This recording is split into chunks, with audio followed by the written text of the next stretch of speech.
Hello and welcome. Today we're working on a bank reconciliation example. Now we're in the middle of the accounting sequence. My name is Jeff from Learn, where we're teaching accounting. We're in the financial accounting chapters and we're in chapter 7 with cash and internal control. So one of the controls on cash is we want to reconcile our bank balances and our bank statements. So we have articles and videos and playlists, so if this is helpful, please check those out. Now, here's what we have. We have a bank reconciliation information, and what we're going to do is I'm just going to use a simple format that's a little bit different than maybe what's in your book. This is completely fine. Remember, bank reconciliation is an internal worksheet to make sure your bank balance and your book balance agrees. So we would have the adjusted bank balance column and the adjusted book balance column. So here we have the March 31st bank reconciliation data. We have the bank statement. I've just built a column for bank and a column for books. The bank statement balance is $101,400. So I'm just going to point to it and grab that number, and we call this is the bank statement. And this is March 31st. So this is our bank statement balance, or our bank balance is $101,400. On the books, we have the book balance, and that's also on March 31st. And so I'm going to put that as $97,000, just point to that. The next thing we have is deposit in transit. Deposits in transit, deposits we have made that have not cleared the bank yet. So we know it's on our books, so we need to put it on the bank. So we have deposits in transit.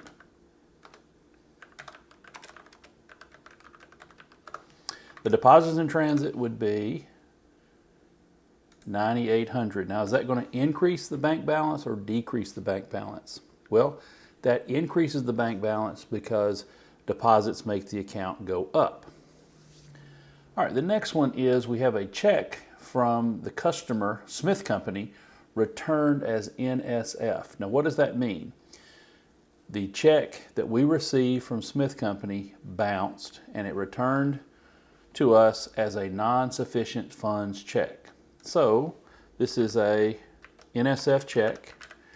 Now, the bank already knows about it, so where do we put it? Well, we're now learning of it when we get our bank statement. So we're going to put this in as a negative $1,100. So I'm going to put a negative $1,100.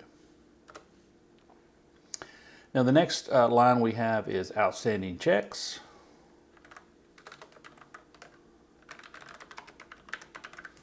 The outstanding checks, the book, we already know about that. The company knows about the outstanding checks, so it has to go on the bank side.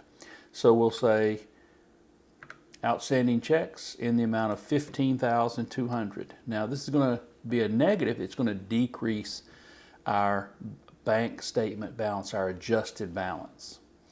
All right, unrecorded bank fee. Well, the bank already knows about the bank fee, so it needs to go on our books. So a bank fee is going to be $80. And are they giving us money or they're charging us money? Well, they're charging us money, so that's going to be a negative $80. All right, the last thing we have is this transposition error where the check was written for $790, and we're going to assume that it cleared the bank at $790, right? So the bank is correct.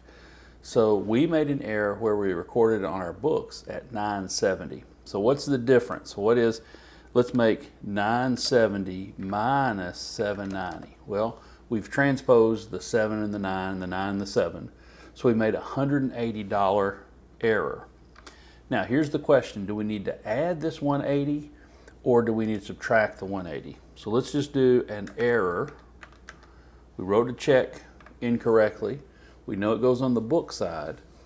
Now, we recorded on the book as a negative 970. So to make it correct, we need to make it a positive 180. Here is the moment of truth, because we need to figure out if our bank and our book equals. So if we add up the bank side, we get 96,000, and we have the book side oh, 96,000. So we feel like we've done it correctly. The bank reconciliation, the adjusted balance is 96,000.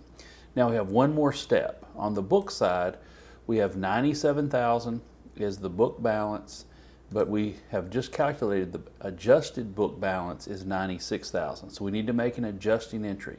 So what adjusting entry do we need to make? Well, we need to look at the three things that we have going on here. We have the NSF check.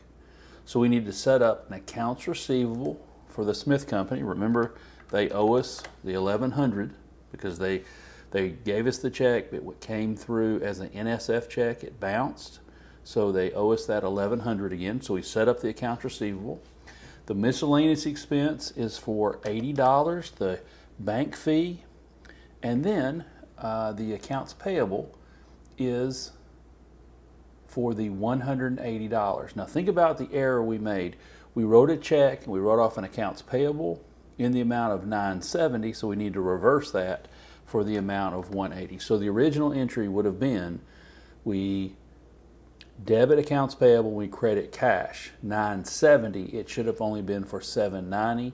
So our accounts payable is, we need to reverse that and credit accounts payable. So how much cash is it going to be credited? So we have $1,100 minus, plus the 80 minus the 180.